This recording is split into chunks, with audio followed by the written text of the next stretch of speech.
Dampak korupsi era digital dan dampak pada penanggulangan korupsi, ya. Bisakah korupsi kita tanggulangi? Ya, bagaimana dampaknya? Nah, kita mulai dari dampak ekonomi. Sudah pasti itu yang namanya korupsi pasti ada yang dirugikan, ya. Dalam negara yang pasti merugikan keuangan negara, ya. Kalau ada kerugian keuangan negara, tentu ya akan mengakibatkan pengaruh ya atau dampak bagi perekonomian. Itu sudah pasti, ya. Misalnya kalau dana pajak, uang pajak misalnya. Kita tahu kan bahwa pendapatan negara yang paling besar itu dari pajak. Ya. Nah, kalau uang pajak yang tadinya harusnya dikelola untuk mengembangkan ekonomi di masyarakat, mengembangkan UMKM misalnya, dikorupsi, uangnya dari mana? Gitu. Sehingga kemudian pemerintah pinjam lagi ke negara lain ya, negara asing, ke IMF gitu ya, misalnya. Kan seperti itu terjadi. Jadi pertumbuhan ekonomi kita nggak ada, investasi nggak ada, ya. Apalagi karena negara kita dinilai tidak aman, ya siapa yang mau orang berinvestasi kan? Banyak preman atau banyak kerusuhan, demo, bakar-bakar, ya nggak ada orang yang mau berinvestasi. Ya. Nah, sehingga akhirnya mengakibatkan dampaknya adalah lesunya pertumbuhan ekonomi. Produktivitas apakah ada? Sudah pasti tidak ada, gitu ya. Apa yang mau diproduksi kalau uangnya nggak ada, gitu kan? Yang rugi siapa lagi? Masyarakat lagi. Nah, kemudian kualitas barang dan jasa yang dihasilkan untuk masyarakat pun sudah pasti rendah. Kalau misalnya kita korupsi biaya membangun jembatan misalnya gitu kan, yang tadinya harusnya 10 sak semen jadi 5 sak semen kan, berarti berkurang 5 sak. Sudah pasti itu kualitas barang dan jasanya itu tidak ada, ya, kualitasnya itu menurun. Kalau misalnya alat kesehatan untuk fisioterapi yang tadinya sudah dicanangkan untuk membeli yang grade A misalnya atau yang bagus, tetapi yang dibeli adalah grade C, ya kan? Dengan daya tahan hanya sekitar 2 tahun. Kalau yang lebih mahal tentunya pasti akan bertahan bisa 10 tahun gitu. Nah, belum lagi kualitas-kualitas bagaimana bisa menyembuhkan orang, ya, kualitas yang betul-betul steril atau tidak. Nah, ini kan kualitas ini akan terpengaruh, ya. Uangnya nggak ada, uangnya di-markup, dikorupsi, kan gitu. Kemudian pasti pendapatan negara dari sektor pajak itu menurun. Nah, ini kan yang saya bilang tadi, meningkatnya hutang negara. Udah nggak ada uangnya, udah dirampok, ya dia terpaksa ambil lagi pinjaman. Begitulah terus kan gitu. Begitu terus. Jadi kapan negara ini bisa sejahtera kalau siklus itu terus dipelihara, ya kan? Baru dapat sosial dan kemiskinan masyarakat. Miskin nggak masyarakat kalau korupsi? Ya pasti gitu kan. Semua harga pasti mahal, ya. Mau mengentaskan kemiskinan bagaimana caranya? Orang uangnya nggak ada. Apa program apa yang mau dicanangkan? UMKM apa yang mau didirikan? Uangnya nggak ada, gitu kan. Lalu kemudian akses bagi masyarakat miskin, ya sudah. Yang miskin tetaplah menjadi miskin, yang kaya semakin kaya. Gitu kan, yang kaya boleh pelesiran, tapi yang miskin bersusah payah kerja dari hari Senin sampai hari Minggu juga cukup buat makan saja, ya kan. Tempat tinggal tidak punya, nanti dibikin di kolong jembatan, tiba-tiba digusur kan gitu. Nah, dengan ekonomi tadi sosial masyarakat itu menurun gitu ya, artinya berdampak dari korupsi tadi, maka kemudian ya yang terjadi kriminalitas, pembunuhan, perampokan dan lain sebagainya, ya, penipuan. Karena desakan tadi, nyari lapangan kerja susah, harus anak pejabat baru bisa kerja gitu kan. Nah, sekarang Saya baca berita katanya sudah dicoret tuh syarat good looking sama tinggi badan. Betul nggak tuh, Tira? Santi, betul nggak Santi? Raihan.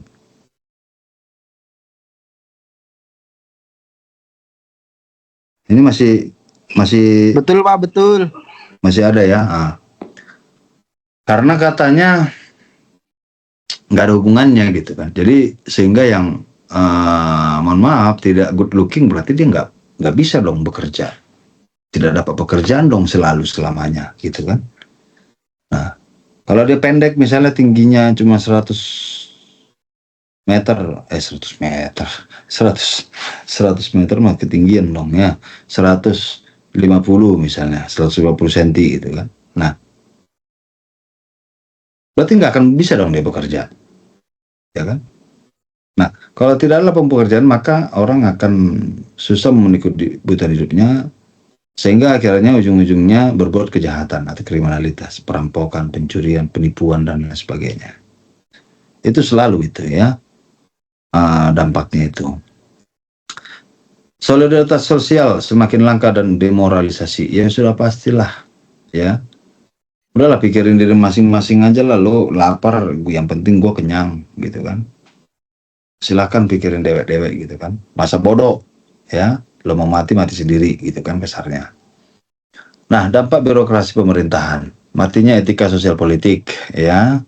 Tidak efektifnya peraturan perundang-undangan, birokrasi tidak efisien. Nah, ketidaktegasan terhadap suatu undang-undang membuat undang-undang itu menjadi tidak ada artinya. Mau sebagus apapun itu di prolegnas, dibicarakan di DPR, didiskusikan misalnya kayak KUHP ini, ya kalau tidak dilaksanakan maka dia akan berdampak. Tidak ada lagi wibawanya birokrasi dan pemerintahan, ya. Nah, tidak ada lagi etika sosial politik di dalamnya, ya. Tidak ada, itu pasti hancur lebur. Birokrasi tidak efisien, semua memandang bahwa yang namanya birokrasi itu bisa dibeli, ya. Sudahlah, yang namanya birokrasi itu masih bisa lah diatur ke kanan ke kiri, ya. Silakan aja keluarkan kebijakan, kita bisa ambil uang sebanyak-banyaknya, kita senang-senang, lo tinggal pelesiran aja kita ke Singapura, Hong Kong atau ke Eropa gitu kan. Nah, terhadap politik dan demokrasi, ya. Kita nggak mau pasti kalau muncul tiba-tiba pemimpin itu yang dikenal atau dicap sebagai pemimpin yang korup, ya. Nah, ya mungkin beberapa orang berpendapat ya sudah lah, yang namanya pemimpin itu pastilah gitu katanya kan. Karena kenapa? Masyarakat juga yang mau kan dibuat seperti itu. Atau jangan-jangan memang masyarakat ini dibuat sengaja miskin, ya, sengaja bodoh, gitu kan. Sehingga ketika orang berbondong-bondong untuk menjadi calon anggota legislatif, atau calon bupati, calon wali kota, calon presiden, calon gubernur, ya, masyarakat itu kan gampang tergiur, dikasih sembako, dikasih uang, ya, 200.000 per amplop per kepala. Di rumah ada 4 kepala di satu rumah, ya kan, dikali 200.000, ya kan, lumayan bisa beli beras 1 minggu kan, ya, atau berminggu-minggu lah kira-kira seperti itu, ya. Nah, jadi memang masyarakat juga yang menciptakan seperti itu, sehingga kemudian uang kampanye yang habis tadi buat berkampanye, ya, akhirnya dia pasti akan berusaha untuk mendapatkan lagi atau membalikkan modalnya. Yang habis berapa modalnya kan gitu. Dia berusaha lah untuk mendapatkan itu dengan berbagai macam cara dan kebijakan. Nah, itulah ya. Jadi berputar-putar aja di situ kan. Maka niscaya kalau itu terjadi korupsi akan hilang, ya. Hilangnya kepercayaan publik pada pemerintah sudah pasti, ya. Sekarang ataupun kemarin pun juga kan kerusuhan itu membuat, ya, masyarakat hilang kepercayaan kepada pemerintah. Bahwa dinilai pemerintah itu adalah pemerintah yang korup gitu ya. lalu menguatnya plutokrasi, ya, hancurnya kedaulatan rakyat, tidak ada lagi kepercayaan, ya, tidak ada lagi penyetaraan. Maka apa yang di apa dicita-citakan oleh founding father kita, ya, tidak akan bisa terrealisasi selama pemerintah, ya, tidak memberantas korupsi, ya, tidak akan itu, ya, adanya pengelompokan, ya, adanya geng, nah, ya kan, mungkin kalian udah sering dengar itu yang namanya geng, ya, ada geng Solo, ada geng apa itu namanya, geng Medan, bukan geng motor, ya, kalau geng motor mah nggak ada apa-apanya kan gitu. Nah, siapa yang bisa masuk geng Solo, siapa yang bisa masuk geng-geng Medan, tentunya kan orang-orang kuat, ya, makanya semakin menguatlah para gerbong-gerbong itu tadi, ya, atau plutokrasi itu tadi, ya, semakin kuat dia kan. Nah, kalau sudah semakin kuat perkumpulan ini, maka ya mereka akan menjalankan bisnis ekonominya semakin kuat, semakin kaya, semakin berjaya, negara bisa diatur. Itu dampaknya, ya, kalau korupsi ini kita tidak berantas. Dampak terhadap penegakan hukum, ya udah tahu lah, ya, kalau namanya kemarin juga sudah saya kasih ilustrasi yang namanya mafia peradilan itu, ya, termasuk advokat, ada polisi, ada jaksa, ada hakim, ya, ditambah panitera, ya kan, itulah siklus daripada ataupun kumpulan daripada yang disebut dengan mafia peradilan, ya. Fungsi pemerintah udah jelas nggak ada di situ kan, pemerintah yudikatifnya udah nggak ada, gitu kan. Hilangnya kepercayaan terhadap lembaga negara. Coba bagaimana kalian, silahkan cari survei kepuasan atau kepercayaan terhadap lembaga negara. Sekarang masyarakat itu lebih percaya kepada jaksa sekarang, ya, karena banyak menangkap kasus-kasus besar gitu, ya. Ke KPK juga sudah agak menurun saya lihat, apalagi polisi, ya, sejak kemarin beberapa waktu lalu kasus Sambo misalnya gitu kan. Nah, hilanglah kepercayaan rakyat terhadap lembaga negara. Terhadap pertahanan keamanan tentunya kita akan mengalami yang namanya disintegrasi juga, ya. Perpecahan yang datang dari luar, ya. Karena kenapa? Kita tidak mampu membeli alutsista, ya, atau SDM kita kurang. Tidak mampu kita menyekolahkan SDM itu ke luar negeri misalnya untuk memperkuat pertahanan keamanan, ya. Nah, alutsista misalnya, ya, bagaimana, ya, korupsi alutsista juga sering kita dengar, ya, walaupun tidak pernah terungkap, ya. Lemahnya garis batas negara, menguatnya sisi kekerasan dalam masyarakat. Bayangkan, pernah nggak kalian bertanya-tanya kenapa masih ada narkoba di Indonesia gitu kan?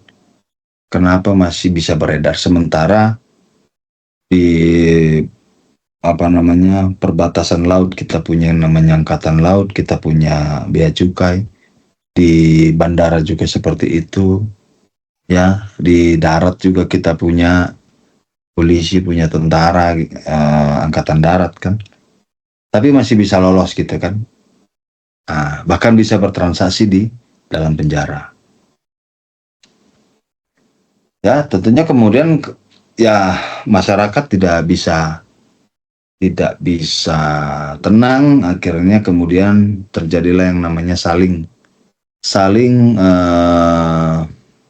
membunuh, ya, atau saling melukai satu sama lain, ya. Kemudian berubahlah negara ini menjadi negara yang bukan demokrasi lagi, tetapi mobokrasi, ya, seolah-olah tanpa pemimpin. Kerusakan lingkungan, ya, kualitas lingkungan, kualitas hidup manusia, ya. Lingkungan terpengaruh nggak terpengaruh? Lihat aja bagaimana illegal logging misalnya, ya, perusakan hutan, ya. Tentunya Indonesia disebut, ya, apalagi Jakarta itu kurang daerah hijaunya gitu kan. Ya bagaimana mau hijau, orang dibangun gedung semua gitu kan. Sawah yang tadinya sawah dibangun gedung gitu ya. Ujung-ujungnya apa? Menyebabkan banjir ya. Gedung, siapa yang memanfaatkan gedung? Tentunya yang bisa bangun gedung kan hanya pengusaha ya. Hanya developer, hanya pemain-pemain ya di bidang properti gitu kan. Untuk apa? Memperkuat basis ekonominya, basis keuntungannya ya. Nah, kalau udah seperti itu lingkungan jelek ya, sakit di mana-mana, ada sakit paru-paru dan lain sebagainya. Bagaimana lagi kualitas hidup manusia? Sementara yang sering kena penyakit seperti itu adalah orang bawah. Orang bawah dia punya BPJS yang standar ya, atau jangan-jangan nggak bayar premi lagi tuh ya kan, BPJS-nya ini ya, nggak bayar iurannya. Ya nggak bisa lah dia mau di rumah sakit, ujungnya terusir lah dari rumah sakit kan. Kenapa Anda nggak bisa berobat di sini gitu kan? Anda belum bayar preminya, belum bayar angsurannya gitu kan? Iurannya belum bayar, nggak bisa, akhirnya meninggal kan? Ya. Nah, jadi memang banyak dampak-dampak yang disebabkan oleh korupsi ini. Lalu kemudian dampak terhadap ketahanan budaya, religiositas ya. Cara berpikir logis, kita udah nggak bisa lagi berpikir logis, ya. Yang ada realistis ya, gitu loh ya.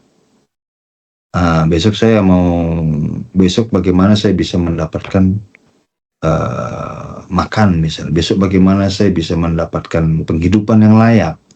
Kalau saya hanya cuman sekedar menjadi katakanlah kurir gitu kan. Nah, gimana?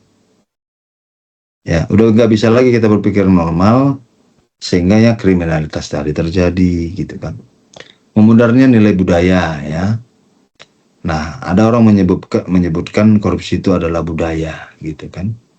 Nah, jadi budaya yang dimaksud sini adalah budaya kita sebagai orang timur ya. Budaya kita sebagai orang yang mempunyai kebiasaan adat istiadat itu hilang gitu kan.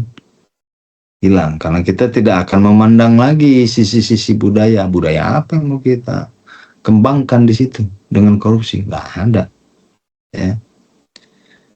Nah, bergesernya religiositas masyarakat ya, ini adalah orang-orang yang cinta uang kan gitu kan. Cinta uang adalah awal daripada kehancuran ya kan.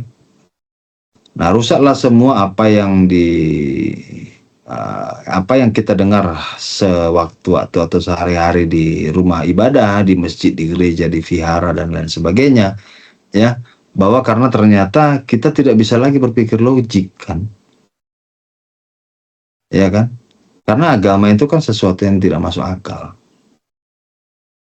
ya kan. Agama itu sesuatu yang tidak masuk akal. Yang bisa menjawab pengajaran agama itu hanyalah iman ya, tidak ada itu logis-logisnya. Bagaimana pula ya, misalnya Yesus Kristus bisa mati, bangkit dan dikuburkan suka-suka dia gitu kan, naik lagi ke surga kan, suka-sukamu aja Yesus gitu kan.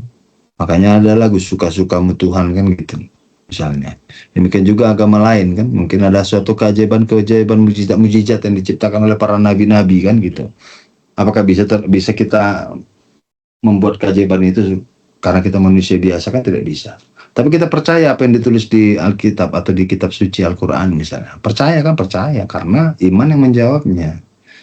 Nah, tetapi karena kita tidak mampu berpikir logik ya, tidak mampu lagi menilai bahwa ajaran agama itu penting, maka kita akan diperhambakan uang kan gitu. Kita akan melihat segala sesuatu dari materi ya kan. Ya gimana, saya kan juga harus menyumbang ke rumah ibadah gitu, bagaimana gitu kan. Terus apakah Tuhan kasih saya makan? Kan enggak Tuhan gitu. Jadi saya harus mencari gitu kan. Saya harus mencari. Ada orang yang membersihkan namanya sehingga kemudian uang hasil yang dia korupsi itu dia sumbangkan misalnya untuk zakat dan lain-lain kan gitu ya, untuk ke gereja, pembangunan dan lain-lain, supaya menyucikan dirinya. Itu pemahaman konteks dia gitu kan, konteks si pelaku korupsinya. Nah, tapi kalau kita bicara konteks religiositas, apakah benar pemahaman kita itu kan jadi beda penafsiran kan? Jadi serba salah, beda-beda penafsiran kan? Kita menjadi orang yang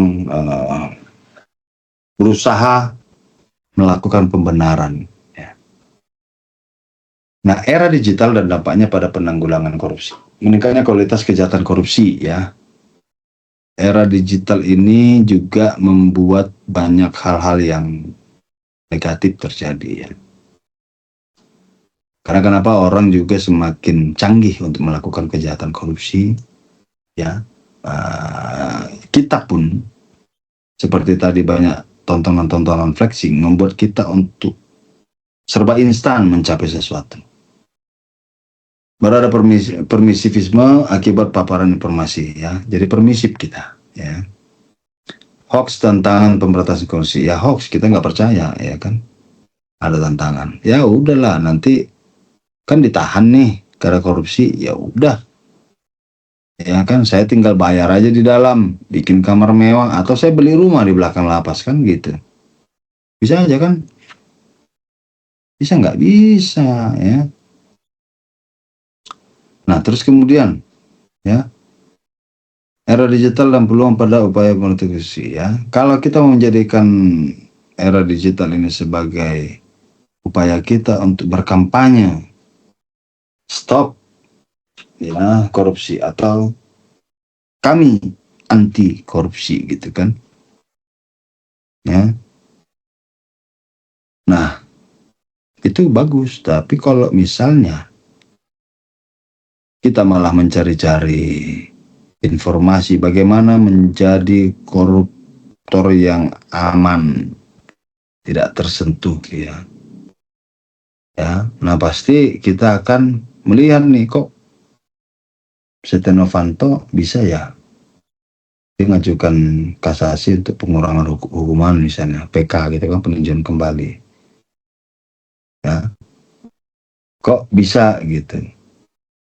Yang tadinya sudah mau dihukum mati, tapi jadi hanya hukuman seumur hidup atau bahkan di bawahnya.